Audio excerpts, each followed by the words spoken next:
दर्शकबिन नमस्कार, स्वागत छ कार्यक्रम माउन्टेन संवाद। आजको माउन्टेन संवादमा संवाद गर्नेछौँ अहिले चौतर्फी रूपमा आसन्न प्रधानमन्त्री शेरबहादुर देउबा र प्रधान सेनापतिको भ्रमणलाई लिएर अहिले निकै नै चर्चा र बहस भएको छ। अझ भन्नै पर्दाखेरि प्रश्न उठेका छन्। संसदमा पनि यो बारे जानकारी गराउनु पर्यो भनेर सांसदहरूले प्रश्न गरेका छन्।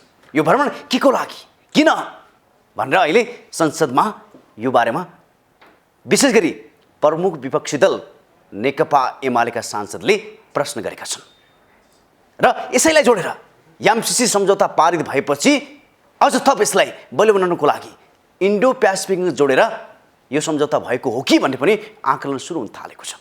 फेरि यसै बीचमा नेकपा एकीकृत समाजवादी पार्टीका अध्यक्ष माधव कुमार नेपालले के आशंका गरेका छन् भने उहाँले नेपालमा विदेशी सेनाहरू भित्रिएका छन्, अजानिदो रूपमा उहाँहरू नेपालभित्र प्रवेश गरेको छ भनेर उहाँले मलाई समाचार आएको छ, मलाई जानकारी आएको छ भनेर पनि उहाँले आशंका गर्नुभएको छ। त्यो कुरा आयो भनेर उहाँले भन्नुभएको छ। यो बारेमा पनि सरकारसँग प्रश्नता माग्न खोजेको छ।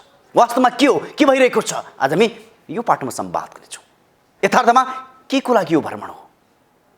सद्भावना भ्रमण हो कि विकासको लागि हो या अन्य कुनै प्रयोजनको लागि हो, जसरी अहिले आशंका बढेको छ। आज हामी यो पाटोमा संवाद गर्नेछौँ। त्यसैगरी वाम एकताको पनि संवाद भइरहेको छ।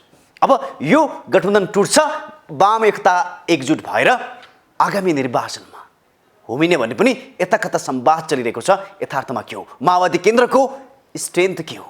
माओवादी कता हो, के गर्दैछ? त्यसगरी यदि नेपाली काङ्ग्रेसले आफूलाई नसच्याउने हो भने ठेगान लगाइदिन्छ भन्ने पनि संवाद माओवादी केन्द्रबाट पटक पटक आइरहेका छन्। वास्तवमा के हो? हामी यी पाटोमा संवाद गर्नेछौँ। त्यसैगरी देशमा अहिले मलको अभाव छ, पटक पटक यो समस्या किन आइरहेको छ, किन समाधान हुँदैन? आज हामी यो तीनवटा पाटोमा संवाद गर्नेछौँ। संवादको लागि हामीसँग जोडिनु भएको छ नेकपा माओवादी केन्द्रका नेता शिव कट्टेल। अब पनि आजको संवादमा उहाँलाई जोड्न चाहन्छु। तपाईँलाई स्वागत छ। हजुर, धन्यवाद। अब सुरुको प्रश्न, अहिले चौतर्फी रूपमा बहसको पाटो बनेको र संसदमा पनि प्रश्न उठेको विषय हो प्रधानमन्त्री शेरबहादुर देउबाको भ्रमण अमेरिका र सेनापतिको भ्रमणलाई लिएर अहिले प्रश्न उठेका छन्। के को लागि यो भ्रमण हो, किन हो? अब यहाँले उठाएका विषयवस्तु पनि सही हुन्। अब साँच्चै देशको प्रधानमन्त्री विदेश भ्रमण जाँदै हुनुहुन्छ, यो राम्रो पक्ष हो। तर देशको कार्यकारी प्रधानमन्त्रीले के विषयमा जाँदैछु भन्ने कुरो चाहिँ नेपाली जनताले जानकारी गराउनुपर्छ। तपाईँले थाहा पाउनु भएको छैन र उहाँले के विषयमा जाँदै हुनुहुन्छ? यो सद्भावना भ्रमण हो कि यो कुनै विकासे प्रोग्राम लिएर जान खोज्नु भएको हो कि, अथवा यहाँ शङ्का धेरै कुरा उठेका छन्।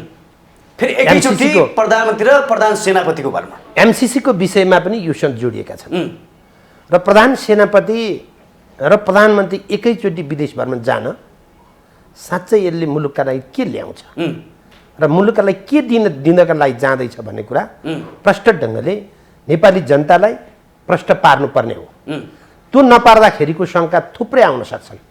चाहे तपाईँ एमसीसीको पास गरेका विषय होला, चाहे तपाईँको चाहिँ यहाँ जुन मुलुकमा अस्तव्यस्त भइरहेका विभिन्न पाटाहरू छन् त्यसको विषय हुनसक्छ।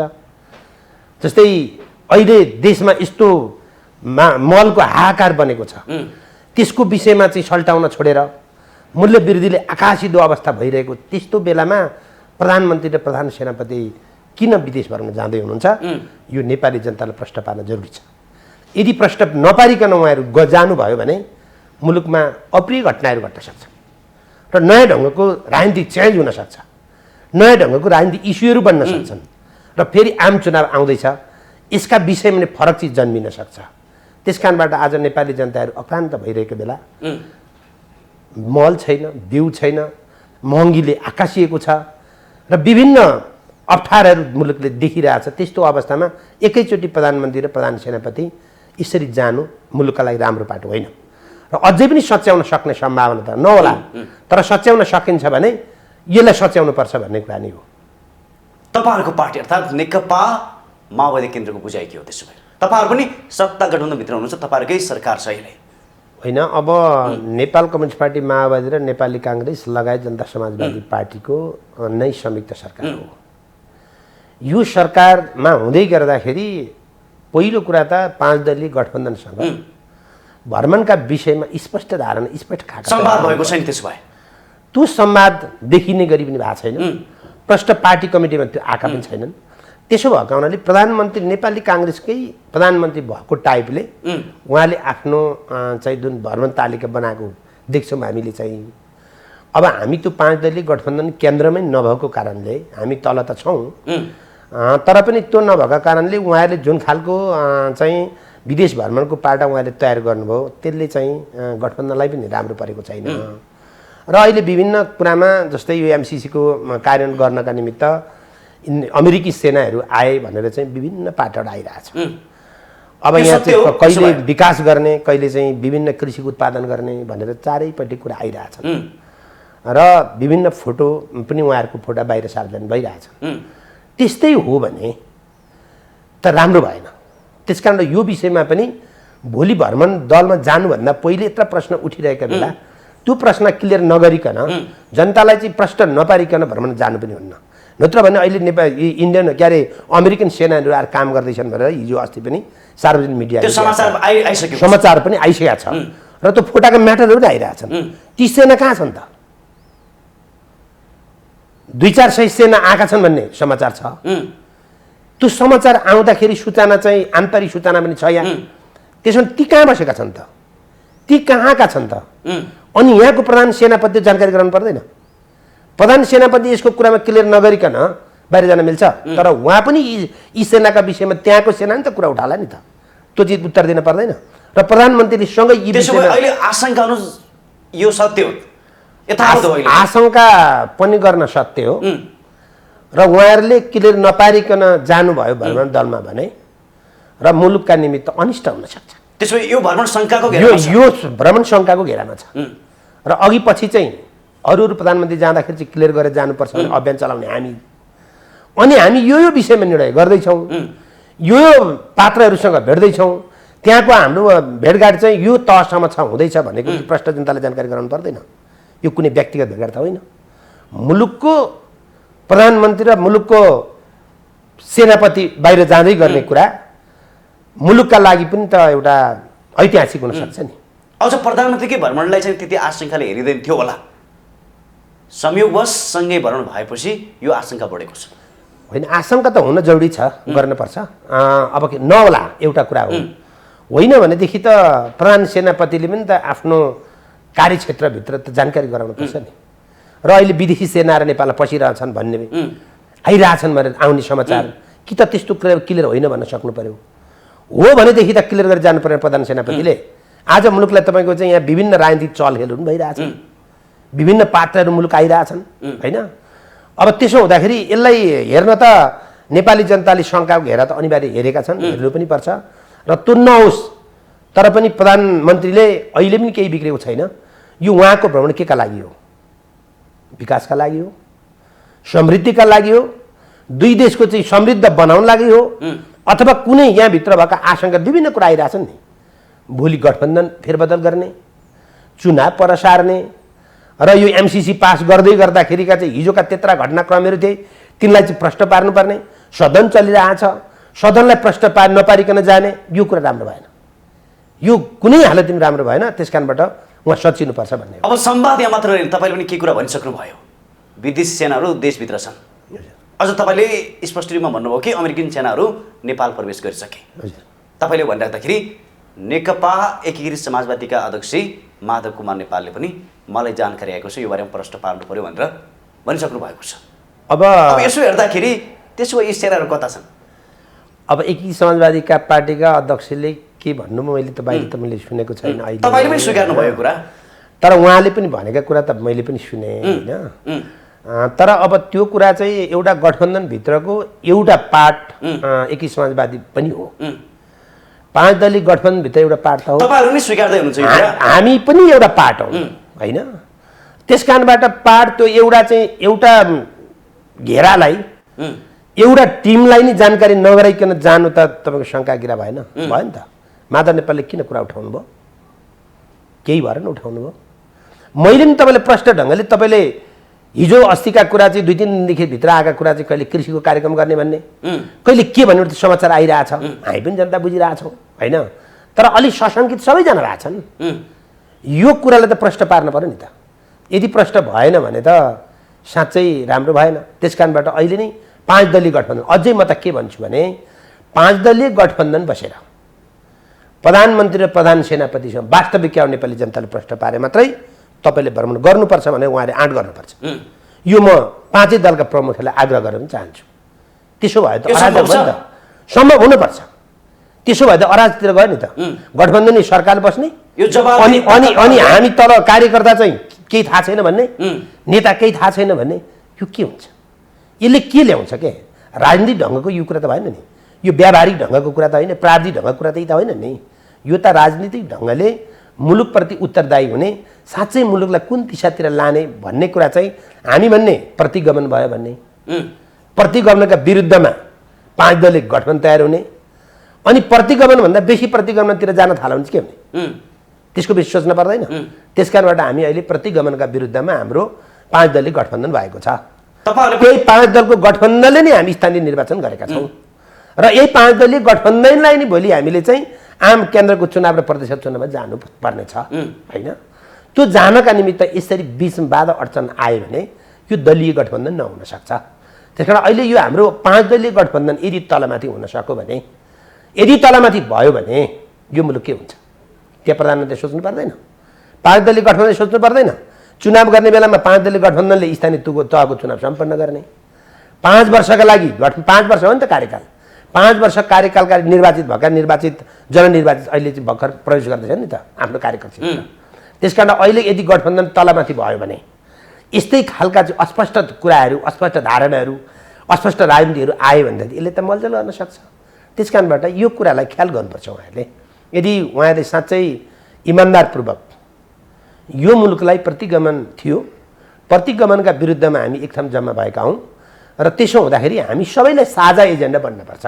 यो भ्रमण त प्रधानमन्त्रीको व्यक्तिगत होइन नि त, 5 दलीय गठबन्धन भ्रमण हो नि त, यो देशको भ्रमण हो। प्रधान सेनापति पनि त यो मुलुकलाई सुरक्षा दिने भूमिका एउटा प्रमुख हो नि त।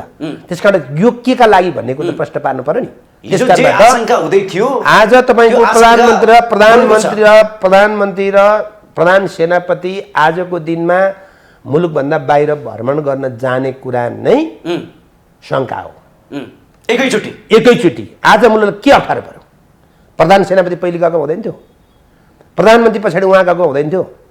एउटा चाहिँ सुरक्षाको चाहिँ प्रमुख, एउटा चाहिँ कार्यकारी मुलुकको कार्यकारी प्रमुख, एकैचोटि जाने कुरा के हुन सक्छ? जनताले भन्नु पर्दैन कि? भन्नु पर्दैन जनताले? जनताले जानकारी गराउनु पर्यो नि। अब मुलुक कता जाँदैछ भन्ने कुरो देखाउनु पर्यो नि। आज अन्तर्राष्ट्रिय जगतले पनि यस बिचमा चासो राखिरहेछ। किन भ्रमण हुँदैछ? यो नेपाली जनताको चासो होइन, अन्तर्राष्ट्रिय जगतले पनि यसलाई तपाईँको शङ्काको घेरामा हेरिरहेछ। त्यस कारण शङ्काभित्रको भ्रमण मुलुकका लागि हितकारी हुँदैन र त्यो सम्बन्धित जाने मुलुकका लागि पनि हितकारी हुँदैन। त्यसो भएको कारणले 5 दलीय गठबन्धनका प्रमुख नेतृत्वहरूले यसको विषयमा छलफल गरेर यो कारणले भ्रमण हुँदैछ भन्ने कुरा चाहिँ दलीय गठबन्धनको सरकारले बाहिर सार्वजनिक गर्नुपर्छ।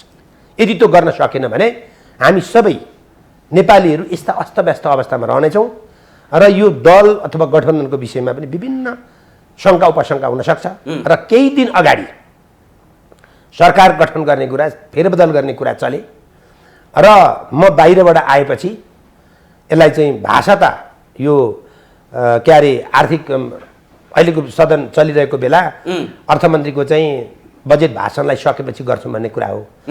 तर उहाँले त भित्री आशय त म बाहिर गएर आएपछि चेन्ज गर्छु भनेर चाहिँ जुन एकीकृत समाजवादी पार्टीले निर्णय गर्यो, आफ्ना चाहिँ मन्त्रीहरूलाई फिर्ता गराउने र अरू मन्त्रीहरूलाई पठाउने जुन निर्णय उहाँले गर्यो, तर यदि पार्टीले गरेको निर्णय त प्रधानमन्त्रीले मान्दिन पर्थ्यो।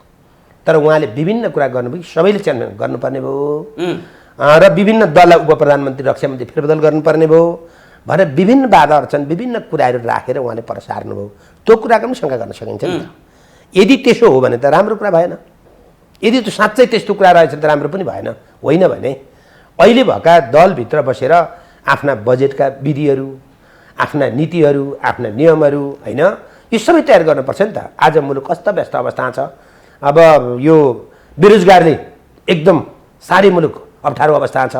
अहिले किसानहरू तपाईँको चाहिँ खेतबारीमा पानी परिरहेछ, धान रोप्न पाएका छैनन्, खेतमा मल हाल्न पाएका छैनन्, यो पाठमा हामी बिउरा फेरि छैनन्। होला। हजुर, जुन कुरा तपाईँले पनि स्वीकार्नुभयो, आशंकाको घेरामा घेरिएको छ, यो प्रश्न पारिनुपर्छ। अहिले विभिन्न विश्लेषकहरूले के संवाद गरिरहेका छन् भने प्रधानमन्त्री र प्रधान सेनापतिको एउटैचोटि भ्रमण हुनुलाई इन्डो पेसिफिकमा जोडेर यो एमसिसीलाई अझ मजबुत बनाउनको लागि यो भ्रमण भएको हो भन्ने पनि विश्लेषण गरिरहेका छन्। यो सत्य हो त्यसो भए? अब त्यतिखेर तपाईँको एउटा व्याख्यात्मक टिप्पणी लेखेर व्याख्यात्मक ढङ्गले यसलाई व्याख्या गरियो र नेपाल सरकारले आफ्नो व्याख्या गरेर त्यसलाई सदनले पनि पास गर्यो। तर उसले समर्थन देखाएको छ। तर यो चाहिँ हाम्रो मुलुकका लागि हामीले गऱ्यौँ। हाम्रो विचारमा पनि सायद मेरो बुझाइ कम रह्यो होला, तर त्यो हामीले एकतर्फी गऱ्यौँ र जुनै पनि सम्झौताहरू दोहोरो नै हुन्छन्। दुईटै पक्षको सहमतिमा लेखिएका बुदाहरू चाहिँ कार्यान्वयन हुन्छन्। अब अहिले हामीले एकतर्फी के गर्यौँ भनेदेखि यो बुदाहरू फेरबदल भएका खण्डमै एमसिसी लागू हुनेछ भनेर हामीले सदनमा पास गऱ्यौँ। तर उसले कुरा त ओके त गरेन। आजसम्म त त्यो परिपत्र त आएको छैन र हामी पनि के नेपाली जनता खुसी छौँ भनेदेखि यो व्याख्यात्मक नगरिकन यो कार्यान्वयन हुँदैन भन्ने कुरा नेपाली जनताले बुझाएको छ नि त। तर त्यो कुरा त कार्यान्वयन नभएको छैन। त्यसो भएको कारणले यसैलाई पूर्णता दिन पनि हुन सक्ला, अथवा उसले मानेन भने उहाँसँग कुरा पनि गर्न जान सक्नु होला। तर यदि उसले मानेन भने त कार्यान्वयन गर्छु भनेर जान सक्नु होला। त विभिन्न यो चाहिँ शङ्काका कुरा मात्रै गरे, यो गर्छन् भन्ने कुरा त होइन। हामी त भ्रमण दलका चाहिँ पेपर बनाउने पनि हामी होइनौँ होइन। हिजो विश्लेषण के भइरहेको थियो भने एमसिसी पारित हुँदा अगाडि यदि नेपालमा एमसिसी पारित भयो भने विदेश सेना प्रवेश हुन्छ, जुन आशंका अहिले तपाईँले गरिसक्नु भएको छ नेपालमा छन् भनेर, त्यो अवस्था त्यसो भए सुरुवात भयो होइन। यो तपाईँको चाहिँ एउटा कुरा के छ भने एमसिसी पास गर्नका लागि त्यतिखेरको 50-55 अरब भनेको नेपालका निमित्त अथवा सम्बन्धित राष्ट्रका लागि ठुलो कुरा होइन। तर त्यो जबरजस्त ढङ्गले हामीलाई चाहिँदैन भन्दै गर्दा हामीले आन्दोलन गऱ्यौँ, थुप्रै दिन बन्द पनि गऱ्यौँ, हडताल पनि गऱ्यौँ। हामीलाई त्यो तपाईँको अनुदान चाहिँदैन भन्दै गर्दा उहाँले जबरजस्त ढङ्गले यो मितिमा गरिनुहोस् भने, यो मितिसम्म तिमीले सम्झौता गरेनौ भने तिमीहरूका चाहिँ विभिन्न योजनाहरू रोका पनि गर्छौँ, एनजिओ आइएनजिओ मार्फत पैसा पनि दिन्नौँ र यहाँ चाहिँ जति पनि विदेशीहरूले कामहरू सप्पा रोका गर्छौँ उहाँहरूका धम्की आउँथे। र उहाँले त्यो अनुदान दिनका निमित्त पनि उहाँहरूको घर दैलो गरे। ए बाबा अनुदान लिन्न भन्दा घर दैलो किन गर्न पारो? स्वच्छ मन भएको भए, यदि उहाँहरूको सेना नआउनु भएको भए, उहाँले यो मुलुकलाई अस्तव्यस्त बनाउन नखोजेको भए, यहाँ दुईवटा ठुला शक्ति राष्ट्रका बिचमा उहाँले छलफल गर्न ठुला राष्ट्रका बिचमा हामी छौँ र नेपालीहरू इमान्दार छन्, नेपालीहरूलाई गरिबी छन् भन्ने उहाँले सोचे। तर त्यो नियत बस उहाँको थियो नि त, उहाँको इमान्दार त होइन रहेछ नि त। जब मान्छेलाई इमान्दारी छोडिसकेपछि उहाँले अनुदान लिन्न, हामीले चाहिँदैन, हामी आफै सक्षम छौँ काम गर्छौँ भन्नका निमित्त जाँदाखेरि पनि उहाँले घर दैलो गर्नुभयो। त्यो घर दैलो गर्दा नेपाली जनताले शङ्का परेर नै हामी पनि आन्दोलन गरेका हौँ। त्यो आन्दोलनका परिप्रेक्ष्यमा त्यत्रो फराहान भयो, तपाईँ मिडियाले त्यत्रो देखिरहनु भएको छ, मान्छेको टाउका फुटे, अनुदान ल्याउन टाउका फुटायौँ नि हामी। त्यति गर्दाखेरि पनि लास्टमा सदनमा बसेर व्याख्यात्मक एउटा लेखाइ बुझाइ भनाइ गरेर अनि त्यो एमसिसी जबरजस्ती नै हो, यसको परिणाम राम्रो हुँदैन। यो अनुदान जबरजस्ती सम्झौता गरिएको हो, यसले यो मुलुकका निमित्त परिणाम राम्रो ल्याउँदैन एउटा। दोस्रो कुरा त हामी आफै नेपालीहरू जबरजस्त नभएका प्रोग्रामहरू पनि 5 वर्षमा सकिने 30 वर्ष पुगेका छन् नि, 2 वर्षमा सकिने 26 वर्ष पुगेका छन् नि। यही मेरोमा चाहिँ खानेपानी अति आवश्यक हो नि त, नेपालीले गरे हो नि, नेपालले खान चाहियो हो नि त, विदेशी आएर खाँदैन नि त होइन। तर त्यसलाई पनि 5 वर्षमा सकिने कुरो 26 वर्ष 28 वर्ष आज सकेका छैनन्। किन सकेका छैनन्? त्यो किन गर्न दिएन कसले होइन? त्यसो भएको कारणले हामीलाई पैसा मात्रै भएर त भएन नि। आज मुलुकमा पैसा चाहिँ तपाईँको लगभग 45-50% पनि खर्च भइरहेको छैन। देशमा पैसा छ, 50-55 अर्ब भनेको कुरा चाहिँ नेपाली जनताले रो र कराएर ल्याउनु पर्ने थिएन र लिन्न भन्दा पनि पाउँथे र नेपाली जनता इमान्दार थिए, स्वाभिमानी थिए। यदि त्यस्ता चाहिँ पोइन्ट आउट गरेर लिने हो भने, जबरजस्त गर्छौ भने यो मुलुकलाई तिमीले अप्ठ्यारो पार्न खोज्दैछौ। त्यसो भए हिजो जे व्याख्या हुँदै थियो त्यो अब चाहिँ परिणत हुँदै हो। अब अहिले उहाँहरूको यसको घटनाक्रम जोडिँदैछन्। मैले पनि सायद टेलिभिजनहरू पनि नकारात्मक असर पर्न सक्छ, यसले नकारात्मक असर पर्न सक्छ। एमसिसी जबरजस्त गर्दैछ र नेपाली जनतालाई गरिबीको रेखामुनि छन् भनेर जुन गरिबी तल पारेर हेरिँदैछ यो गलत हुन्छ नि त्यतिखेर हामीले नि भनेका हौँ। त्यस कारणबाट उहाँहरूले चाहिँ व्याख्या गर्दै गर्दाखेरि होइन भनेर आउनुभयो। यदि होइन भने त के हुँदैछ आज देखिन थाल्यो नि, प्रष्ट ढङ्गले देखिया छ नि। त्यसो भए यो भरमा ठ्याक्कै भन्नु तर एउटा त्यतिखेर चाहिँ एमसिसीको चाहिँ डाइरेक्टरले पनि यदि यो सम्झौता भोलिसम्म पास भएन भने यहाँ जे पनि हुनसक्छ भने नेपाल हेर्ने प्रमुखले नि भन्नुभयो। तर उहाँले चाहिँ यति करोड खर्च भइसक्यो यति भइसक्यो भन्नुभयो। तर त्यतिखेर चाहिँ कसैलाई नसोधिकन पासै नगरिकन उहाँले त कानुन गर्नुभयो। तर यदि त्यो एमसिसीको सम्झौता गर्दै गर्दा नेपाल सरकारले र त्यो एमसिसीलाई पैसा दिने त्यो दाताले सदनमा पास गरेका दिनभन्दा अगाडिको पैसा कहाँ फर्चेट हुन्छ, कुन देशले फर्चेट गर्छ र त्यो कहाँ गएर फर्चेट हुन्छ भने चाहिँ गर्नु पर्दैन। यहाँ नेपालको कानुन छैन, अन्तर्राष्ट्रिय कानुन छैन। जबसम्म हामीले सदनमा पास गऱ्यौँ, पास गरेका दिनदेखि यता खर्चमा हिसाब होला। त्यहाँदेखि हिसाबको खर्च चाहिँ कसले गर्ने, त्यो चाहिँ मिडियाले उठाउनु पर्दैन, त्यो चाहिँ यहाँका नेताले उठाउनु पर्दैन, त्यो चाहिँ यहाँको मन्त्री परिषद जानकारी गराउनु पर्दैन, यो चाहिँ सदनमा छलफल गरिनु पर्दैन। त्यो चाहिँ जसरी पनि चलिरहने। अनि उनीहरूले चाहिँ हाम्रो देशमा कसरी खर्च गरे, किन बसे, कहाँ घर भाडा लिएर बसे, कहाँ जग्गा खरिद गरे, त्यो कुरो जानकारी आउनु पर्दैन। जब एनसिसी पास गरे भन्दा अगाडि जग्गाको चाहिँ अधिकरण गरे अरे त्यो जिम्मेवार को हुन्छ? नेपालको कानुनमा अधिकरण गर्ने पनि त विधि छ नि त। आज मेरो सम्झौता हुने अनि हिजो अस्ति चाहिँ खर्च भयो, खर्च भानबाट कहाँ हुने, त्यसको फर्चेट कसले गर्ने? नेपाली जनताले जानकारी गराउनु पर्दैन। त्यो पैसा जसका सुकै हुन्, जहाँसुकैबाट आएका हुन् भन्दा एउटा पद्धतिबाट आएका होला नि। त्यस कारण त्यो खर्च त हुनु पर्यो नि कि तपाईँको चाहिँ त्यो देशले हिसाब किताबै नगरी खर्च गरेको रहेछ भने पनि त आज पुष्टि भयो नि त। यो त्यो फाँटबारी त्यतिको खर्चको फाँटबारी सदनले पास गर्नुभन्दा अगाडि दिनदेखिको हिसाब चाहिँ कुन सरकारको पालामा हिसाब हो? एमसिसीको कम्पनीले कहाँनिर त्यसलाई जनताले जानकारी गरायो? त्यहाँका डाइरेक्टरले त्यहाँ कर्मचारीले पालेका कुरा चाहिँ कहाँ गएर फर्चेट हुन्छ? त्यो पनि नेपाली जनताले बोल्नुपर्ने होइन।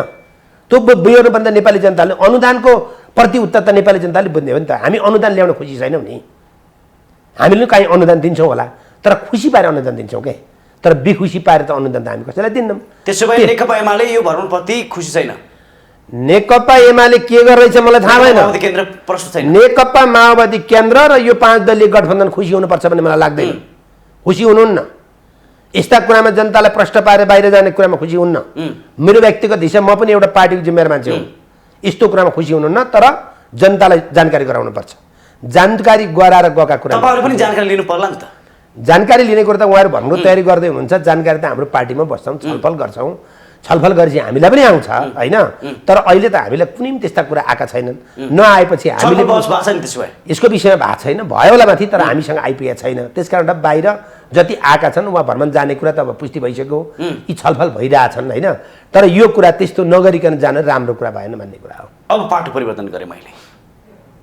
अब सङ्घ प्रदेशको चुनाव आउँदैछ। वाम एकताको लागि पहल पनि हुँदैछ भन्ने पनि संवाद बाहिर आइरहेको छ। यथार्थमा के हो यो?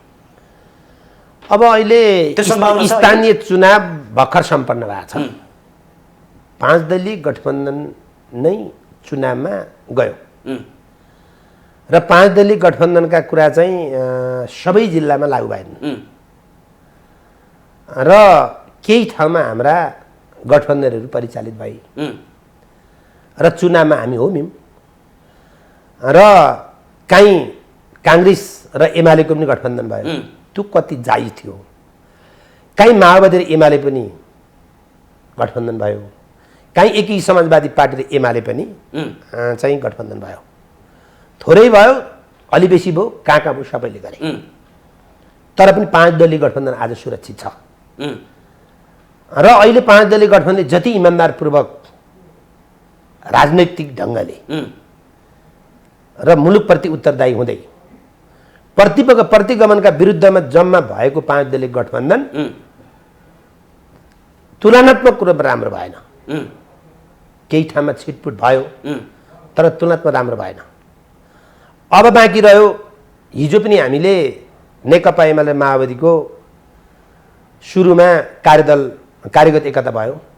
हामी चुनावमा गयौँ। चुनावमा जाँदै गर्दाखेरि त्यतिखेर राम्रो परिणाम आयो। त्यो परिणाम राम्रो आइसकेपछि माओवादी र एमालेको एकता भयो। एकता भइसकेपछि हाम्रो दुईटा पार्टी मिलेर 1/3 भएको 2/3 भएको।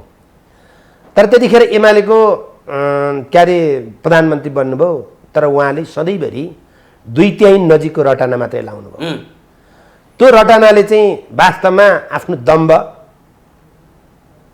आफ्नो जुन खालको चाहिँ उ छ त्यो देखाएर लास्टमा त झन्डै 2/3 सरकार ढल्न पुग्यो। तुलनात्मक गल्ती कमी कमजोरी धेरैका थिए होला, त्यो भित्रको टिमको पनि थियो होला, मैले एक्लै त उहाँ राखिनँ। तर पनि उहाँले त्यो दम्ब देखाउँदाखेरि अन्त पार्टी फुट्यो। पार्टी फुटिसकेपछि हाम्रो यो चाहिँ 6 महिनामा 2 चोटि सदन विघटन भयो र विभिन्न क्षेत्रमा उहाँले अस्तव्यस्त बनाउनु भयो र त्यो न्यायालय पनि ध्वस्त भयो, संवैधानिक निकायहरू पनि ध्वस्त भए। अब मुलुक चाहिँ दिशा गलततिर जान्छ भन्ने भइसकेपछि 5 दलका काङ्ग्रेस र माओवादी पनि एक ठाउँ जमाउन सक्यो। एकी समाजवादी र राष्ट्रिय जनमोर्चा पनि र जनता समाजवादी पार्टी पनि त्यहाँ एक ठाउँ भयो। त्यो भएर अहिले चुनाव सम्पन्न भएको छ। अब यो गठबन्धनलाई मेरो विचारमा सही त भएको होइन। यस्ता खालका अराजनीतिक गठबन्धन गरेर पनि हुँदैन। तर पनि हामीले स्थानीय तहमा गऱ्यौँ।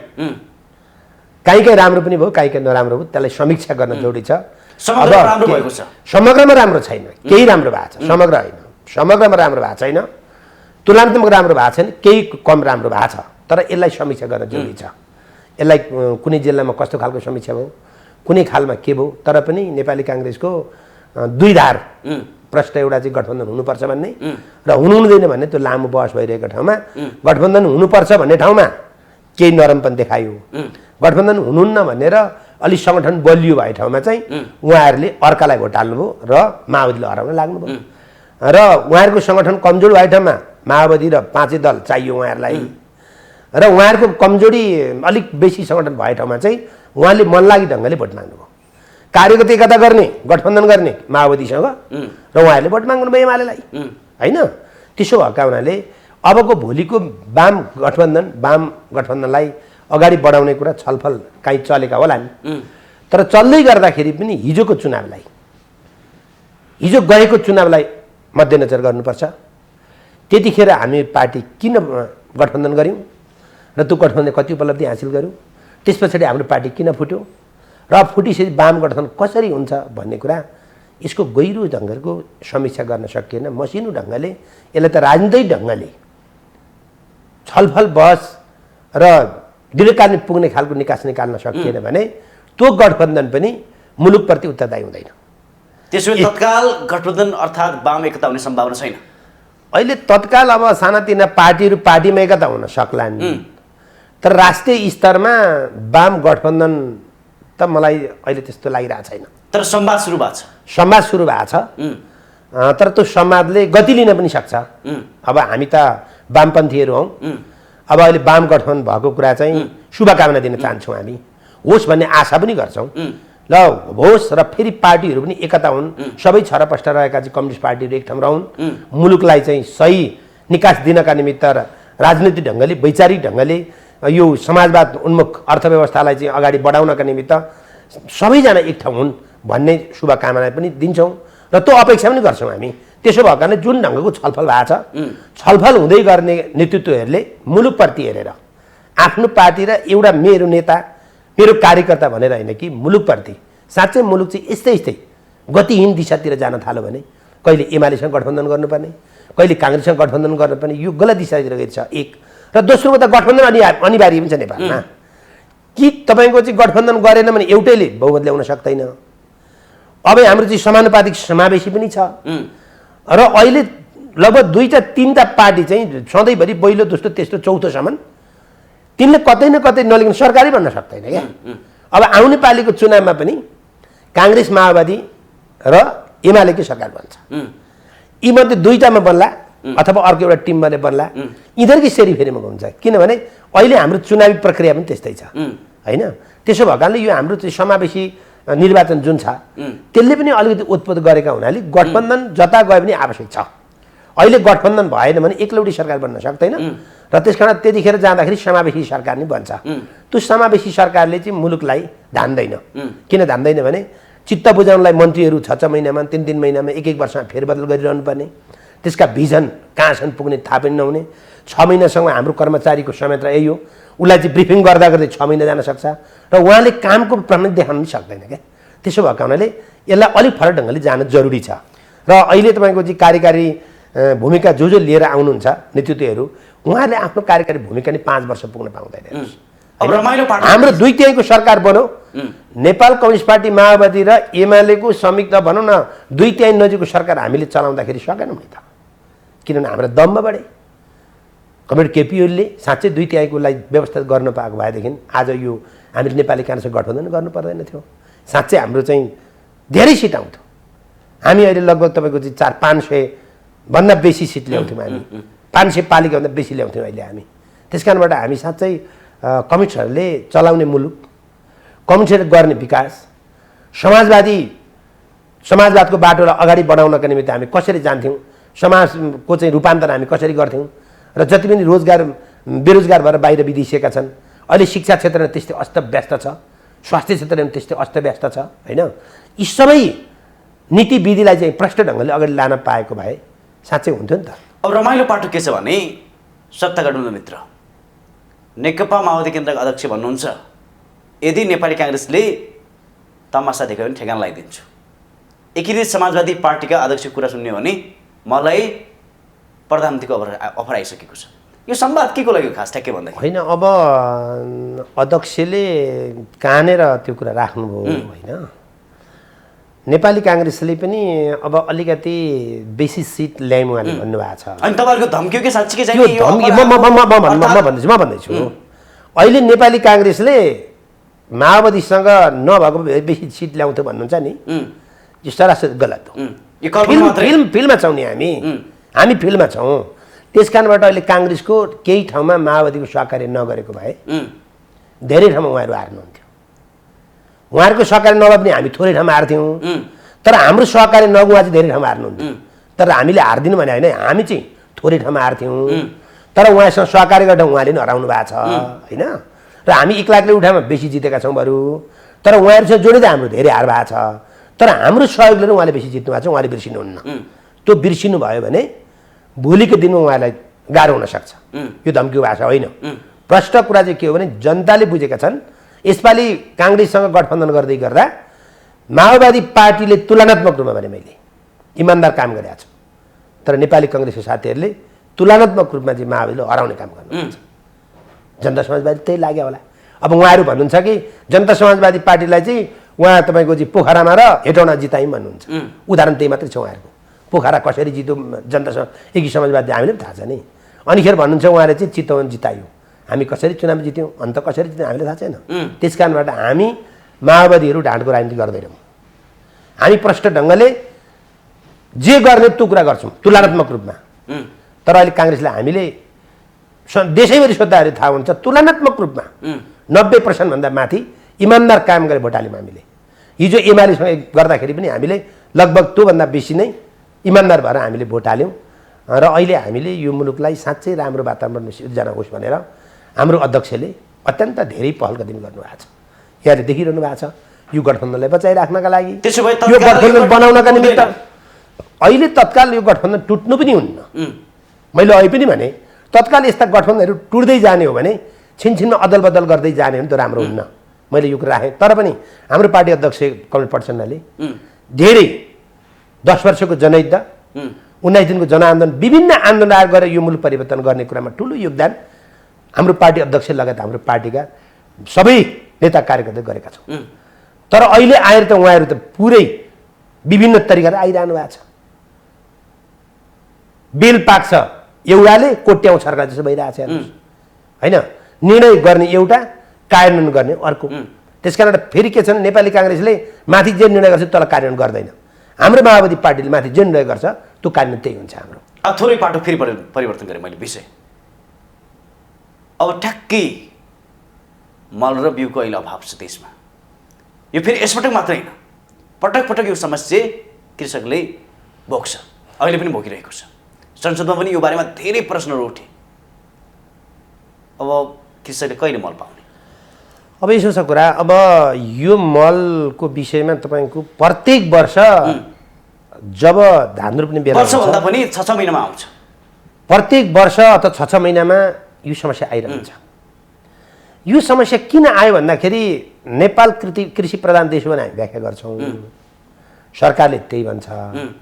तर सधैँभरि मल ल्याउने बेला चाहिँ सरकारले कहिले पनि ठिक ठाकमा काम गर्दैन। सरकारको कमिसन मिल्दैन कि, कहिले G2G गर्ने भन्छ, कहिले ठेक्का दिन्छ, त्यो ठेकदारलाई पैसा दिन्छ, ठेकदारले ल्याउँदैन। र अहिले आएर चाहिँ कृषकहरू चाहिँ अस्तव्यस्त छन्, आफ्ना बारी बाँझो छन्। अनिखेरदेखि तपाईँको चाहिँ उसलाई मल बिउ नल्याएर अप्ठ्यारो अवस्थामा परेको छ। हाम्रा खेतबारी बाँझा छन् र अहिले सरकार के गर्छ, विदेशीको सामान ल्याएर चाहिँ किनेर खुवाउन चाहिँ तारतम्म कसिरहेछ। हाम्रो उत्पादन बढेको छैन नि त। खोइ हाम्रो उत्पादन यो सरकार त तपाईँहरूको हो होइन, यो होइन, गरेको कुरा सरकार हाम्रो हो। तर यो हाम्रो सरकार हुने बित्तिकै काम गर्नु पर्यो नि। हाम्रो सरकारले जे पनि स्वीकार्नुपर्छ नि सर। यहाँ त्यो जिम्मेवार मन्त्री त म होइन नि। तर कृषि मन्त्रीले आज मल किन ल्याउँदैनन्? कृषि मन्त्रीले ल्याउनु परेको मल त कृषि मन्त्रीले हो नि त। त्यसको कोअर्डिनेसन गर्ने, त्यसको अनुगमन गर्ने, त्यसको मूल्याङ्कन गर्ने प्रधानमन्त्रीले होला होइन? त्यस कारण उहाँले मल किन ल्याउनु, नेपाली जनता भन्नु पऱ्यो नि। उहाँले सक्नु भएन भनेदेखि त सकिन भन्नु पऱ्यो नि त बेलामा। आज तपाईँको असार, भोलिदेखि असार लाग्यो, सबै क्षेत्रमा धान रोप्ने बेला भयो। अब अस्ति मकैको बिउ छर्ने बेला मल पाइएन, अब कोदो रोप्ने बेला भयो होइन? त्यस्तो बेलामा पनि तपाईँको चाहिँ मल ल्याउन नसकेपछि यो सरकारले गरेको के हो त सरकारलाई भन्नु परेन? हाम्रो सरकार, हाम्रो पार्टी, हाम्रो गठबन्धनले गर्यो भन्दैमा उहाँहरूले गर्दै नरहेको कुनै गर्यो भन्नुपर्छ हामीले। त्यही कारण उहाँले गलत गर्नुभएको छ। आज हाम्रा खेती किसानहरू, हाम्रा कृषिहरू चाहिँ बन्द गर्ने अवस्था भइसक्यो। जति थिए त्यो गर्ने कुरा ल्याउनु पर्दैन उहाँहरूले। आज मैले बिहान कृषि मन्त्री कुरा सुनेको थिएँ। चैतको 11 गते कि कति ठेका परेको, G2G गरेको, लोट हुँदैछ, उहाँ के झोल कताबाट ल्यायो के जाति भन्दै हुनुहुन्थ्यो उहाँले। त्यो जनतालाई ढाँटेर भएन नि। चाहिएको छ युरिया, अर्को उहाँले खोजेर के गर्ने? यदि त्यो ल्याउन सक्दैन थियो भने नेपालमा उत्पादन भएको मलहरू वितरण गर्नु पर्थ्यो नि त। यदि सधैँभरि तपाईँ जो कहिले कारखाना खोल्यो भने पोहोरको साल कहिले केपी ओली प्रधानमन्त्री भएको बेला, कृषि मन्त्री त्यतिखेर भएको बेला कारखाना उहाँले खोलिहाल्नु भयो। ल हामी कारखाना खोले मल बाँडिहाल्छु भन्नुभयो। त्यति सजिलो हुन्थ्यो कि हुँदैन थियो? अब त्यहाँदेखि त G2G ल्याइहाल्छु भन्नुभयो। एकपल्ट घनश्यामजी कि को मन्त्री, कृषि मन्त्री भएका बेला उहाँले 50,000 मेट्रिक टन चाहिँ ल भोलि बिहानै आयो र उहाँ त कताबाट लिएर आइहाल्यो भन्नुभयो। अब अहिले हाम्रो चाहिँ कृषि मन्त्रीले आइहाल्यो, भोलि आइहाल्यो, पर्सि आइहाल्यो भने जनता ढाँटिरहनु भएको छ। यो ढाँट्ने कुरा होइन। त्यस कारणबाट उहाँहरूले जनता ढाँट्नु भएन कि जे काम गरे त्यो काम गर्नु पर्यो। त्यस कारण उहाँहरूले जनतालाई गर्ने कुरा चाहिँ नगर्ने, अनिखेर हरेक कुरा चाहिँ मान्छेलाई भुल्याउने, अनिखेर आय स्रोतलाई चाहिँ वृद्धि विकास गर्न नदिने, अनिखेरदेखि खरिद बिक्रीलाई चाहिँ बेसी प्रोत्साहन गर्ने, अनि तल मूल्याङ्कन पनि गर्नु नपर्ने, अनुगमन पनि गर्नु नपर्ने, जसो गर्दा पनि हुने खालको टाइपको त यो भएन। त्यस कारणबाट मैले यो सरकारसँग के आग्रह गरेँ र कृषि मन्त्रीसँग के आग्रह गरेँ भने यो किसानहरूलाई चाहिएको मल आज यो तपाईँको भरमा पनि चाहिएन कृषकलाई। र तपाईँ कहाँ G2G गरेर त्यो पनि हामीले चाहिए विषय। तर ल्याएर दिनु पर्यो क्या। G2G गर्दा हुन्छ कि, प्राइभेट सेक्टर ल्याउँदा हुन्छ कि, हेलिकप्टरबाट ल्याउँदा हुन्छ कि, प्लेनबाट ल्याउँदा हुन्छ कि, गाडीबाट ल्याउँदा हुन्छ, कसरी ल्याउनु ल्याएर दिनु पर्यो। त्यस कारणबाट उहाँका कुरा कर हामीले तिर्नुपर्ने, उत्पादन गरेर सरकारले G2G अगाडि बढाउनु पर्ने, अनि हामीलाई चाहिँ कृषकलाई चाहिँ उत्पादन गर्न मल दिनु नपर्ने। त्यसो भएको कारण उहाँसँग मैले अनुरोधका साथ यो सबैको आग्रह के गर्यो भने तत्काल मल लिएर कृषकलाई बाँड्न पर्यो। होइन भने तपाईँका सधैँभरि यो मल वितरण गर्ने बेलामा, धान रोप्ने बेलामा, खेती गर्ने बेलामा सधैँभरि सरकारको गुहार गर्नुपर्ने, अनि सधैँभरि सरकारका नारा लाउनु पर्ने, अनि सधैँभरि सरकारका हामीले गफ सुनिदिनु पर्ने। त्यस कारण यो खालको गतिविधि अन्त्य होस् भन्ने कुरा नै हो। त्यसो भए तत्काल अन्त्य हुने सम्भावना छैन? उहाँले गर्नुहुन्न, उहाँहरूको क्षमता देखिएन। उहाँले गर्न खोज्नु भएको अर्कै कुरा छ अब होइन? उहाँहरूलाई बिचौलियाहरू उहाँलाई के गर्दैछन्? जबसम्म हरेक क्षेत्रका बिचौलियाहरू, हरेक क्षेत्रका बिचौलिया उहाँहरू काम गर्न दिनुभएको छैन। तर हरेक क्षेत्रका बिचौलिया पहिचान गर्ने कसले भने जो जिम्मेवार त्यसले पत्ता लगाउनु पर्यो नि। कि हामीसँग सोध्न पर्यो, कोही मान्छेलाई बुझेको हुनु पर्यो, अरूले पनि बुझेका छन् कि भन्ने सोध्न पर्यो होइन? त्यस कारण जब मन्त्री भयो अनि तपाईँको छुटकारा हुन्जेलीसँग दुनियाँले खादा र माला लाउँदै उहाँहरूको दिन बितिहाल्छ होइन? अनिखेर आम मान्छे चाहिँ खादा लाउन जान्छौँ हामी, अनि खादा र माला लाउँदाखेरि उहाँ चाहिँ संसार के भेटेको चाहिँ उहाँलाई लाग्छ, अनि भोलिपल्ट हाम्रो 6 महिना बितिकन उहाँलाई थाहा हुन्न। अनि जनताको काम कसरी हुन्छ? एउटा मन्त्रीले अर्को देशसँग अथवा ल्याउने कुरामा डिलिङ गरिरहेको कुरा, अनि त्यो गइसकेपछि त अर्कै ढङ्गले फेरि डिल गर्नु पऱ्यो नि त। फेरि पैसा पनि चाहियो, कमिसन पनि लिनु पऱ्यो होला, अनि बिचौलियाले मिलाएको हो कि आफूले मिलाएको हो कि त्यो त कुरा चाहियो नि त। त्यस कारणबाट बिचौलियाको छुट्टै राख्नुपर्ने होला। अब हाम्रो खरिदनी त गाह्रो छ नि त। खरिदनी हाम्रो त्यसै त ठेकापट्टा गर्नु पऱ्यो, कमसेकम तपाईँको चाहिँ 2 महिना नभइकन त्यो पास पनि हुँदैन, त्यसको मूल्याङ्कन पनि हुँदैन। त्यसो भए धेरै कुराको अप्ठ्यारो छ एक। दोस्रो कुरा भनेको चाहिँ हाम्रो जुन सञ्चालन गर्ने कार्यविधि छ त्यो कार्यविधि पनि हाम्रो लागि खराब छ। अब सही हुँदैन, धेरै टाइम छैन। अन्तिममा हामीले एमसिसीको बारेमा संवाद गऱ्यौँ, अर्थात् प्रधानमन्त्री शेरबहादुर देउवा र सेनापतिको भ्रमण बारेमा तपाईँले पनि आशंका गर्नुभएको छ। यो भ्रमणको औचित्यतालाई पुष्टि गर्नुको लागि प्रधानमन्त्री लगायत यसमा जोडिएका व्यक्तिहरूले के गर्नुपर्छ र यो भ्रमणलाई देशको हितमा कसरी बनाउन सकिन्छ? अब अहिले उहाँहरूको भ्रमण दललाई नै अब भनौँ प्रधानमन्त्री आफै जानुहुन्छ, प्रधान सेनापति आफै जानुहुन्छ। यस्तो मुलुकलाई अप्ठ्यारो परिस्थिति भइरहेको बेला, चाहे तपाईँको चुनाव सकिएका बेलाको राजनीतिक एनालाइसिस गर्ने कुरा होला, चाहे चुनावका परिणत आएका बेला हेर्ने होला, र देशमा तपाईँको चाहिँ मूल्य वृद्धि आकाशिदो अवस्था भइरहेको बेला होला, र विभिन्न कुरालाई हेर्दै गर्दा उहाँहरूको चाहिँ भ्रमण जसरी जाँदै हुनुहुन्छ, जनताका विभिन्न आशंकाहरू जन्मिएका छन्। एमसिसीले त्यतिखेर जनता ठुलो एउटा भ्रममा परेका छन् र भ्रममा पारिएको छ, र एमसिसीको विषयमा प्रश्न नपारिकन पास हुनुहुन्न थियो। त्यो त कुरा सिद्धि अब कोट्याएर पाइँदा पनि पाइँदैन। तर पनि अब आज जाने बेलामा प्रधान सेनापति र प्रधानमन्त्री एकैचोटि भ्रमणमा जानु मुलुकका लागि जनतालाई प्रष्ट ढङ्गले नपारिकन जानु चाहिँ राम्रो होइन। त्यस कारणबाट उहाँले प्रश्न पार्नुपर्छ। म एउटा नागरिक पनि हुँ र प्रधानमन्त्रीले आम नागरिकलाई बुझ्ने भाषामा म यो तालिका बनाएर चाहिँ मुलुकभन्दा बाहिर जाँदैछु भन्ने कुरा चाहिँ आफ्ना तह र तबकामा पास गराउँदै र दलीय गठबन्धनले जानकारी गराउँदै जानुपर्छ जस्तो लाग्छ। र प्रधान सेनापतिले पनि आफ्नो तह र तबकामा नेपाली जनतालाई प्रश्न हुने गरी यस्ता विभिन्न कुरा उठिरहेछन् नि त। एमसिसीका कुरा उठिरहेछन्, बाहिरका सेना आएका कुरा आइरहेछन्, र विभिन्न देशी विदेशीहरूको चाहिँ यहाँ चलखेल अत्यन्त बेसी बढेको छ, उहाँहरूलाई पनि थाहा छ। यस्तो बेलामा हाम्रो प्रधान के अरे राष्ट्रिय सेना भनेको त हाम्रो पनि त एउटा गहना हो नि त। त्यो गहनामा पनि चोट लाग्नुहुन्न। त्यस कारण त्यो चोट नलागोस् भन्नका निमित्त पनि प्रधान सेनापतिले गम्भीर ढङ्गले समीक्षा गरेर जनतालाई एउटा प्रश्न पार्नुपर्छ भने उहाँहरूसँग मेरो अनुरोध पनि छ, आग्रह पनि छ, र मुलुकप्रति उहाँहरू उत्तरदायी हुनुहोस् भन्ने मेरो उहाँहरूलाई पनि शुभकामना छ। हस्, पक्कै तपाईँले भने जस्तै यो भ्रमण आज आशंकाको घेरामा घेरिएको छ। यो कुरालाई आम जनतामाझ सबै पार्टीहरू एक ठाउँमा बसेर यो भ्रमणको लागि प्रश्न पारिनुपर्छ भन्दै यो संवादलाई जोडिनु यसको लागि धेरै धेरै धन्यवाद दिँदै बिदा हुन चाहन्छु। नमस्कार।